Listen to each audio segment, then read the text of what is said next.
नमस्कार, news world के खास कार्यक्रम इनसाइड राजतंत्र में आप सभी का स्वागत है। मैं हूं आपके साथ सुनीता पटेल। इनसाइड राजतंत्र में हम बात करेंगे राजनीति और ब्यूरोक्रेसी के फैसलों की, इनसाइड जानकारी की खुलासा करेंगे। आखिर इन फैसलों के अंदर की वजह क्या है, और हमारे साथ मौजूद रहेंगे न्यूज वर्ल्ड के पॉलिटिकल एडिटर उमेश निगम। तो शुरू करते हैं खबरों की इनसाइड स्टोरी का सिलसिला।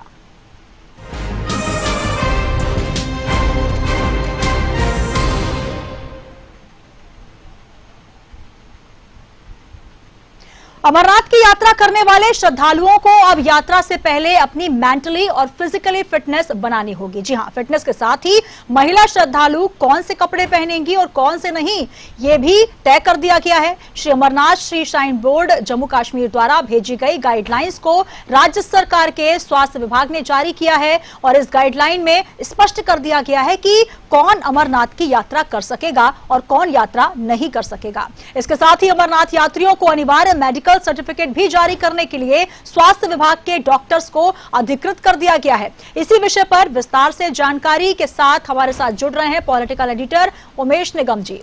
तो उमेश जी, जिस प्रकार से अगर हम चर्चा कर रहे हैं अमरनाथ की यात्रा, जो कि तमाम श्रद्धालुओं की श्रद्धा का केंद्र है, बाबा बर्फानी के दर्शन करने वो पहुंचते हैं, लेकिन अब उसके लिए तमाम गाइडलाइंस को फॉलो करना अनिवार्य होगा।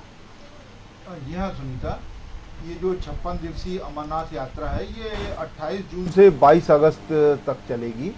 तो इसके लिए इस बार चूंकि कोविड का भी प्रभाव है, तो कोविड-19 एसओपीज के भी इसमें जो गाइडलाइन है वो भी जारी की गई है कि उसके तहत कौन जा सकेगा और कौन नहीं जा सकेगा जी। और चूंकि इतनी हाइट पे ये यात्रा होती है, बहुत ज़्यादा ऊंचाई पे होती है, पहाड़ी पे होती है, तो इसके लिए पूरी गाइडलाइन बनाई गई है कि इसके लिए पहले से, महीने भर पहले से श्रद्धालुओं को क्या क्या करना है, क्या नहीं करना है, किस तरह से अपनी फिटनेस को बना के रखना है, और किस तरह से चढ़ाई वहाँ जब वो जाएं तो उसके पहले उसको यहाँ पे वो फिजिकली और मेंटली पूरी तरह से प्रिपेयर हो जाएं कि वो पहाड़ी चढ़ने के लायक हो गए हैं जी। तो इसके लिए जो गाइडलाइन बनाई है उसमें इस बार जो है कोविड-19 एसओपीज की पूरी गाइडलाइन को फॉलो करने के लिए कहा गया है। इसमें 13 वर्ष से कम आयु के बच्चे और 75 साल से अधिक उम्र के जो महिला और पुरुष हैं उनको जाने के लिए पूरी तरह से प्रतिबंधित किया गया है। इस उम्र के जो लोग हैं वो जो है अमरनाथ की यात्रा पर नहीं जाएंगे, उनको अनुमति नहीं मिलेगी। इसके अलावा जिनकी बाईपास सर्जरी हुई है, इम्प्लांट स्टेंट जो जिनको डला हुआ है, वो भी अमरनाथ की यात्रा नहीं कर पाएंगे। उनके लिए भी पूरी तरह से प्रतिबंधित कर दिया गया है कि ये अमरनाथ की वो यात्रा नहीं करेंगे। महिला जो श्रद्धालु हैं वो साड़ी नहीं पहन पाएंगी, लेकिन वो सलवार कमीज, ट्रैक सूट और पैंट शर्ट यही पहनेंगी, ये उसमें अनिवार्य किया गया है। इसके अलावा जो फिटनेस के लिए है वो महीने भर पहले से सुबह या शाम को कम से कम 4 किलोमीटर एक महीने पहले, यात्रा शुरू करने से पहले जी। जो भी श्रद्धालु इसके लिए जाएंगे और जो भी जिनका रजिस्ट्रेशन हुआ होगा उनको एक महीने पहले से जो है वॉक करना होगी, कम से कम 4 किलोमीटर की प्रतिदिन। और वॉक को भी किस तरह से किया जाएगा, ये स्वास्थ्य विभाग ने पूरी गाइडलाइन जारी करी है कि वो किसी चढ़ाई वाले स्थान पर चलते हुए वॉक करें और धीमे धीमे रुकते हुए, जिस तरह की वो पहाड़ी में चलते हैं। इसके अलावा ऑक्सीजन लेवल बढ़ाने के लिए वो गहरी सांस लें। ये सारी प्रैक्टिस उनको फिटनेस पूरी महीने भर पूरे करना होगी यात्रा शुरू करने से पहले। इसके अलावा जो है कि डिहाइड्रेशन और सिरदर्द की तकलीफ ना हो, इसके लिए महीने भर पहले से कम 5 लीटर पानी प्रतिदिन पीना होगा, या अनिवार्य रूप से करना होगा। इसके बाद उनका जो है मेडिकल चेकअप होगा सुनीता जी। और मेडिकल चेकअप के बाद डॉक्टर फिर उनको सर्टिफिकेट जारी करेगा। और इसमें जो सर्टिफिकेट के लिए राज्य सरकार ने जो है सभी सरकारी अस्पताल के जो अधीक्षक हैं, सिविल सर्जन हैं, इनको अधिकृत किया है। इसके अलावा मेडिकल कॉलेज हैं जितने भी प्रदेश के, उसके डीन और जो प्रोफेसर और लेक्चरर, इसके अलावा जो स्वास्थ्य केंद्र हैं वहाँ पे पदस्थ सरकारी चिकित्सक जो हैं वो, और मध्य प्रदेश के जितने भी शासकीय अस्पताल हैं उसके जो डॉक्टर हैं वो सभी इसमें सर्टिफिकेट जारी कर सकेंगी।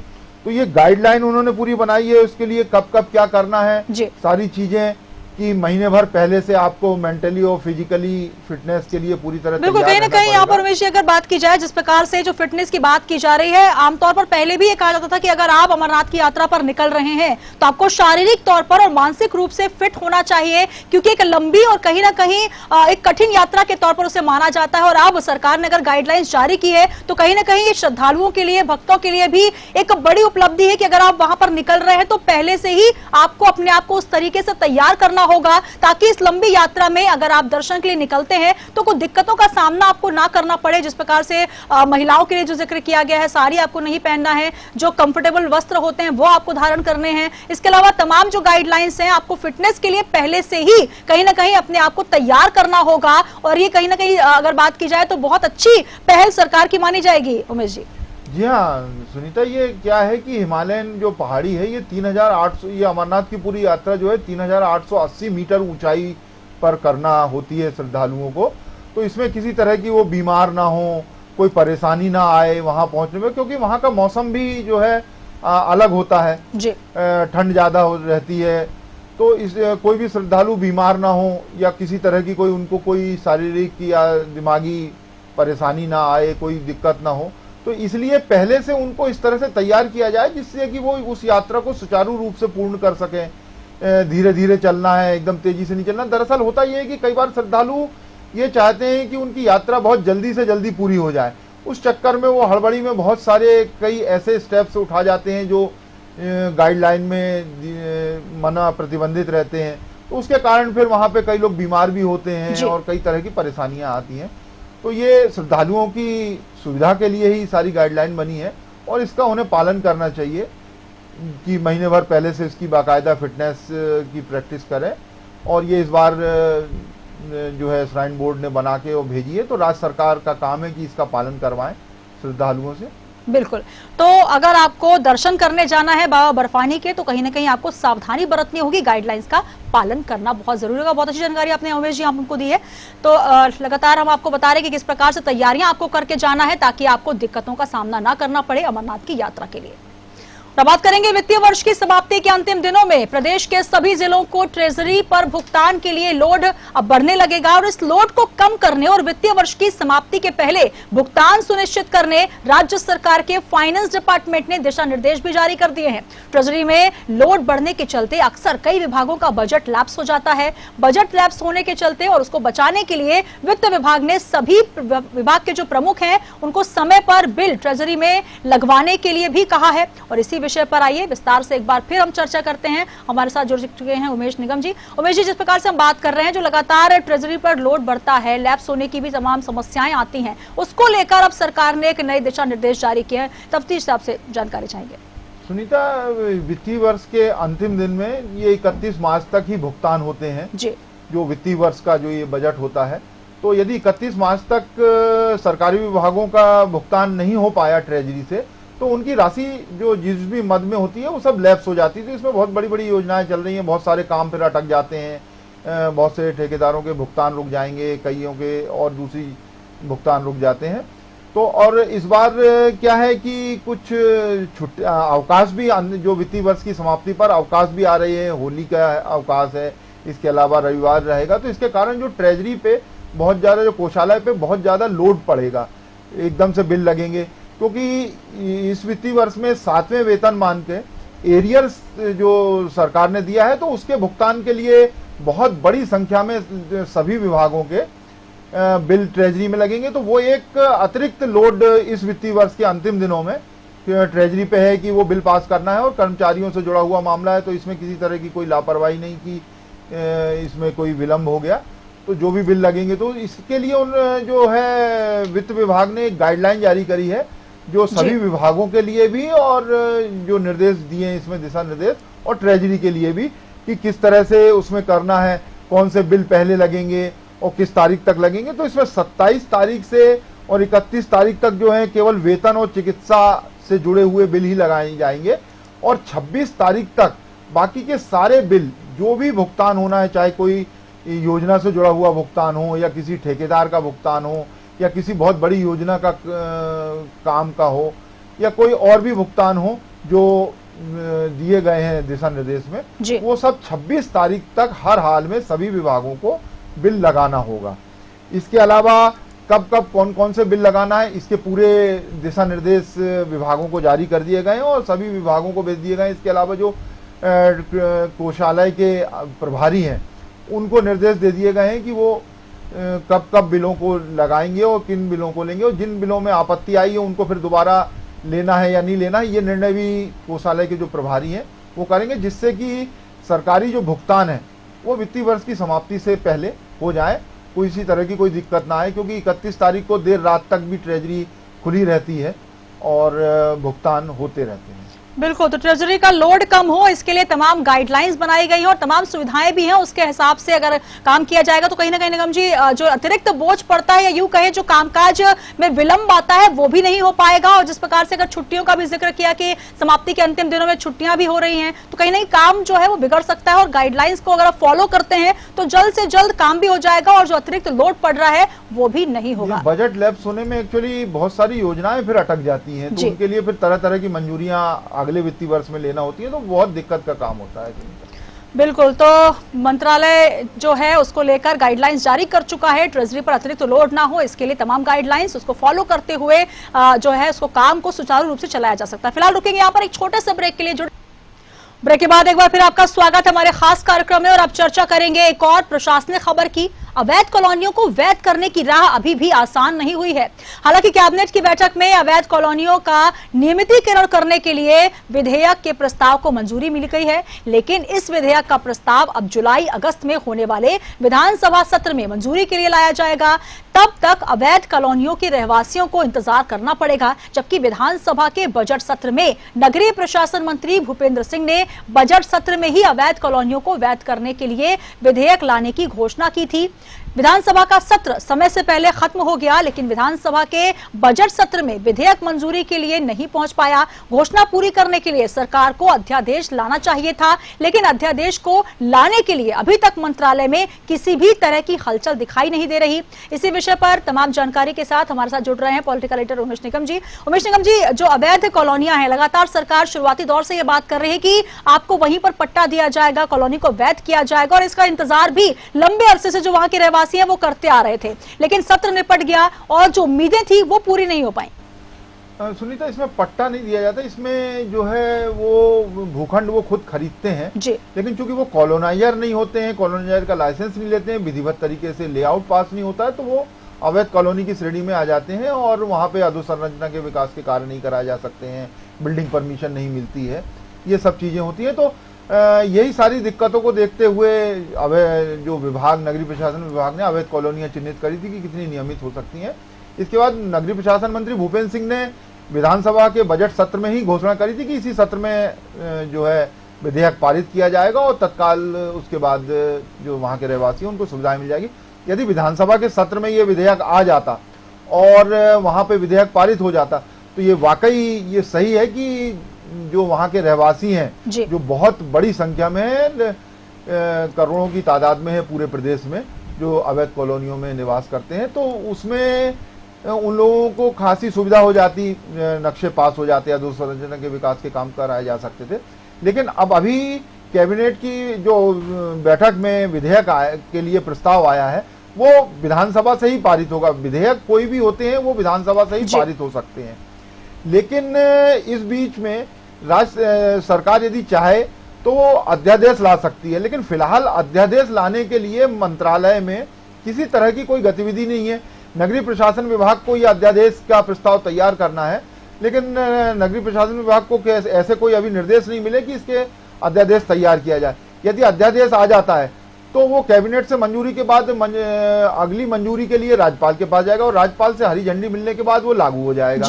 और अध्यादेश की अवधि केवल 6 महीने के लिए होती है, तो वो 6 महीने के लिए लागू रहेगा।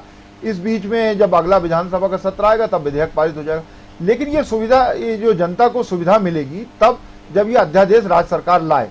तो फिलहाल तो अध्यादेश का कोई ऐसी गतिविधि नहीं दिख रही है कि बहुत जल्दी कोई आने वाला है। और इसी बीच में यदि नगरीय प्रशासन माफ कीजिएगा, नगरीय निकाय के चुनाव की अधिसूचना राज्य निर्वाचन आयोग जारी कर देता है तो वो अध्यादेश भी रुक जाएगा। तो 6 महीने के लिए तो फिलहाल बात टलती हुई नजर आ रही है कि अवैध कॉलोनी के जो रहवासी हैं उनको ये जो सुविधा तत्काल मिल जाती, तो लग ऐसा नहीं रहा है कि तत्काल मिल पाएगी। यदि सरकार आनन फानन में अध्यादेश ले आती है तब जरूर ऐसी परिस्थिति में मिल सकती है। और प्रदेश में जो है 6876 अवैध कॉलोनी चिन्हित हुई है जिनको नियमितीकरण किया जाना है। इसमें से 5007 अवैध कॉलोनियों के लिए नोटिफिकेशन भी पहले जारी हो गया, लेकिन चूंकि इसका विधेयक पारित नहीं हुआ था और सरकार से आगे की कार्रवाई नहीं हुई थी, इस वजह से ये रुकी हुई थी जी। और इसमें जो है वो बहुत बड़ी आबादी निवास करती है, जो बहुत सी जो मूलभूत सुविधा होती है, जहाँ नल कनेक्शन नहीं मिल पाते हैं इनको नगर निगम के, इसके अलावा बिल्डिंग परमिशन नहीं मिल पाती है, सड़क के काम नहीं हो पाते हैं, स्ट्रीट लाइट नगर निगम जो लगाता है वो नहीं लग पाती है। तो जो मूलभूत सुविधाएं उनसे बहुत बड़ा वर्ग जो है वो वंचित रहता है। तो यदि अब सरकार समय सीमा में ये अध्यादेश ले आए तो ये सुविधा अवैध कॉलोनी के रहवासियों को मिल जाएगी, लेकिन अभी फिलहाल तो ऐसा कुछ नजर आता हुआ दिखाई नहीं दे रहा। बिल्कुल, तो लंबे अरसे से इंतजार और 31 दिसंबर 2016 तक जो तमाम कॉलोनियां जो अवैध की कैटेगरीज में आती हैं, जो अस्तित्व में आई थी, उनको वैध करने की तमाम वादे सरकार ने जरूर किए थे। और जिस प्रकार से आंकड़े अब बता रहे हैं 6876 अवैध कॉलोनियां हैं जिनको नियमित किया जाना है, लेकिन अब इंतजार बहुत लंबा है क्योंकि विधेयक पारित होने के लिए अगले विधानसभा सत्र का इंतजार करना होगा। तो ये कहा जा सकता है निगम जी की जो तमाम रहवासी हैं या जो कॉलोनाइजर हैं उनको मूलभूत सुविधाओं के लिए थोड़ा इंतजार और करना पड़ेगा और इसके लिए सरकार भी हालांकि कोशिश तमाम कर रही है। जी हाँ, राज्य सरकार ने एक कदम आगे बढ़ाया है, विधेयक लेके आए हैं। अब ये विधेयक चूंकि अगला सत्र अब जुलाई अगस्त में होगा, उसी में जाएगा। यदि अध्यादेश ले आते हैं तो जल्दी हो जाएगा। तो इसमें दो मत नहीं है कि उनको थोड़ा इंतजार करना होगा। सरकार ने कदम बढ़ाया है, सुविधा देगी, लेकिन समय लगेगा इसमें। बिल्कुल, तो इंतजार करना होगा, थोड़ा समय लगेगा, लेकिन जल्द से जल्द जो तमाम सुविधाएं हैं उसको लेकर विधेयक जो है वो पारित किया जाएगा। और चलिए अब बात करेंगे हमारे खास सेगमेंट की। खास सेगमेंट चलते चलते जिसमें राजनीति या ब्यूरोक्रेसी के क्षेत्र में चर्चित प्रसंग की हम बात करते हैं, तो आज कौन सा प्रसंग है निगम जी जिसकी आज आप चर्चा करने वाले हैं? सुनीता, ये बुंदेलखंड आज राजनीतिक क्षेत्र से जुड़ा हुआ एक बड़ा रोचक किस्सा चर्चा में बना हुआ है अभी। बुंदेलखंड की राजनीति में भाजपा का जो संगठन है वो मंत्रियों के बीच में फंसा हुआ है। दमोह के उपचुनाव हैं, दमोह के उपचुनाव में लंबे समय से एक जो मंत्री हैं बुंदेलखंड क्षेत्र के कद्दावर नेता भी हैं, वो प्रभारी मंत्री जो चुनाव प्रभारी की हैसियत से काम कर रहे हैं और वहां सारी बैठ के ले रहे हैं और सारे नेताओं से मिलजोल भी कर रहे हैं। इसी बीच में संगठन ने बुंदेलखंड से जुड़े हुए एक और मंत्री जो वो बुंदेलखंड के ही वो भी एक कद्दावर नेता है, उनको भी प्रभारी बना दिया। तो अब एक ही चुनाव में 2 चुनाव प्रभारी जो है वो मंत्री वहां पहुंच गए। तो इसको लेके चर्चा हो रही है कि एक ही चुनाव में 2-2 चुनाव प्रभारी बन गए हैं, तो अब किस तरह से कामों को अंजाम दिया जाएगा। इसके लिए फिर संगठन ने लोगों को ये बताना शुरू किया कि एक जो है वो सरकार की तरफ से चुनाव प्रभारी हैं और एक संगठन की तरफ से।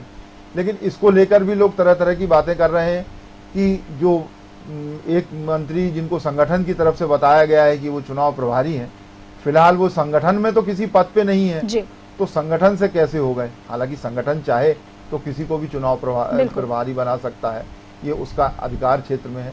लेकिन इसको लेके तरह तरह की चर्चाएं हो रही हैं और आपसी जो नेता हैं, राजनेता हैं, वो राजनीतिक दलों के वो कानाफूसी कर रहे हैं और तरह तरह की बातें कर रहे हैं। बिल्कुल, तो संगठन और सरकार दोनों की तरफ से प्रभारी बना गया है, जिसको लेकर तमाम तरह की बातें हो रही हैं। और यही आज चलते चलते सेगमेंट में हमने जिक्र किया। बहुत शुक्रिया निगम जी हमारे साथ जुड़ने के लिए, तमाम जानकारी साझा करने के लिए, और बहुत अच्छी जानकारी आपने दी। तो इनसाइड राजतंत्र में आज के लिए बस इतना ही। कल हम फिर हाजिर होंगे राजनीति और ब्यूरोक्रेसी के कुछ नए फैसलों की इनसाइड स्टोरी के साथ। तब तक के लिए मुझे दीजिए इजाजत और आप देखते रहिए न्यूज़ वर्ल्ड।